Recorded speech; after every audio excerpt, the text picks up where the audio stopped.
MD포스트와 캔서앤라이프 구독자 여러분 안녕하세요. 생생한 뉴스를 전해드리는 리포터 봉입니다. 오늘 명의를 만나다 코너에서는 세계 100대 명의이자 유방암의 세계 최고 권위자이며 초대 2대 여성암병원장이신 백남선 교수님을 만났습니다. 백남선 교수님은 지금도 유방암 환자들을 위해 하루에도 여러 건의 수술을 집도하고 계십니다. 뿐만 아니라 코로나19 이전에는 세계 여러 나라의 유방암 수술에 관한 술기를 전파하시며 한국 의료의 위상을 높이고 계십니다. 유방암 환자들의 희망이자 많은 가족들에게 새로운 삶을 선사하고 계시는 백남선 교수님을 여러분께 소개드립니다. 함께 보시죠. 안녕하세요. 저 백남선입니다. 한국인들한테 유방암이 최근 계속 증가하고 있습니다. 매년 6% 정도씩 증가하고 있어요. 물론 서양에서는 이미 유방암이 벌써 20-30년 전부터 여성암 중에 1위였거든요.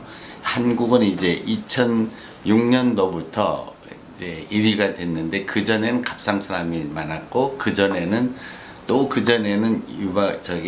자궁 경부암이 많았어요. 어쨌든 최근에는 유방암이 여성암 중에서 가장 많아요. 그 이유는 물론 이제 서양 사람 이미 높아졌었고 한국은 이제 잘 살게 된 거죠. 이게 암 중에서 대부분은 잘 사는 나라에서 많이 발생이 되는데 암 중에서 무슨 간암이라든지 자궁 경부암이라든지 위암이라든지 이런 것은 후진국에 많아요. 어쨌든 한국이 그만큼 세계적으로 경제적으로 의학적으로 많이 발전을 한 거죠. 이제 어쨌든 제일 많은데 그 이유가 뭐냐? 제일 중요한 것은 결국은 생활 습관이에요. 생활 습관 중에서 뭐가 중요하냐? 일본이 그 서양화된 음식입니다. 잘 살면 맛있는 음식을 좋아하잖아요. 맛있다는 것은 고지방, 고칼로리, 즉 기름기 많은 것이 고소하잖아요. 그렇기 때문에 음식이 제일 중요하고 두 번째는 요새 정말 사회적으로 문제가 되는 애를 적게 낳는 거예요.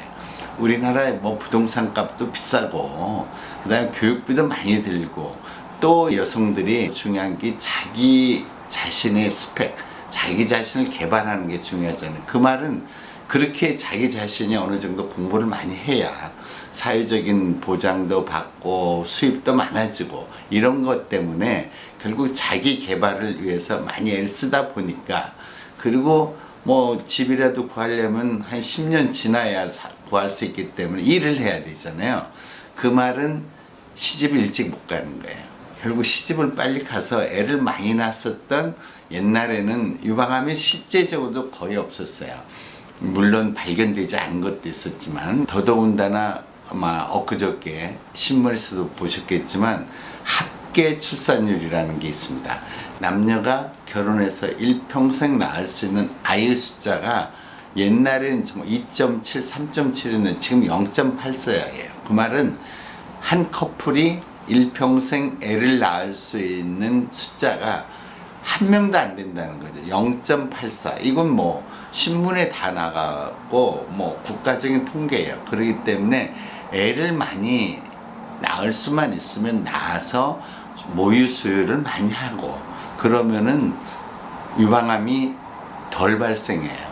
그리고 애를 낳아서 모유 수유를 36개월 이상만 하면 유방암이 안 걸린다는 이론적인 배경도 있어. 근데 전혀 아니잖아요. 하나를 낳아도 뭐 모유 수유 기간이 3개월도 채 안 되잖아요. 그래서 이런 사회적인 문제, 물론 뭐 요새 여성들의 그 사회 활동이 많기 때문에 그런 스트레스도 많겠죠. 그리고 뭐 여러분들이 잘 아는 그야말로 공기 오염, 수질 오염, 또 사회 생활을 하면서 봉급 받으려면 스트레스 안 받을 수 있겠어요? 이런 것들이 다 복합돼서 이렇게 유방암이 많이 발생은 하고 있어요. 그건 사실이거든요. 그런데 사실은 유방암의 치료 결과는 한국이 전 세계에서 거의 탑입니다. 실제 통계적으로 보면은 옛날에는 암에 걸리면 죽는 병 했잖아요. 그리고 5년만 살리면 의사들은 뭐 충분히 살았구나 이렇게 했지만 지금은 한국의 유방암 환자의 그 5년 생존율은 거의 92%입니다. 그리고 10년 생존율이 84%예요. 이렇게 정말 세계적으로 한국 그 유방암 의료 수술, 의료 기술이 인정받고 있어요. 이건 세계적 통계니까 제가 그냥 말씀드리는 게 아니에요.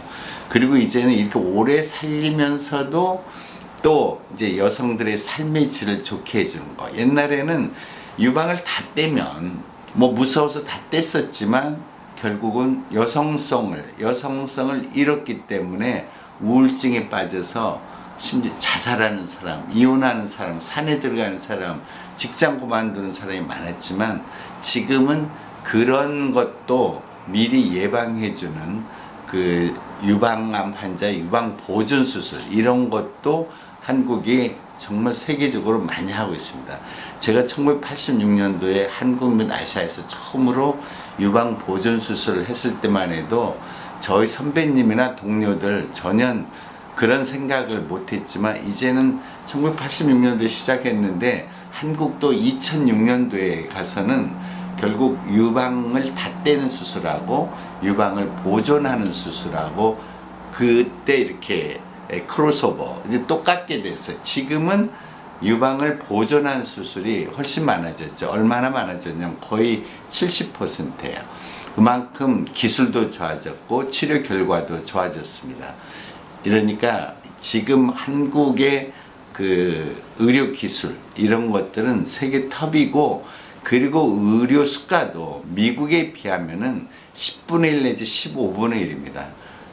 내가 의사로서 이런 말을 하면 그럴 수도 있겠지만 한국은 의료 천국이에요.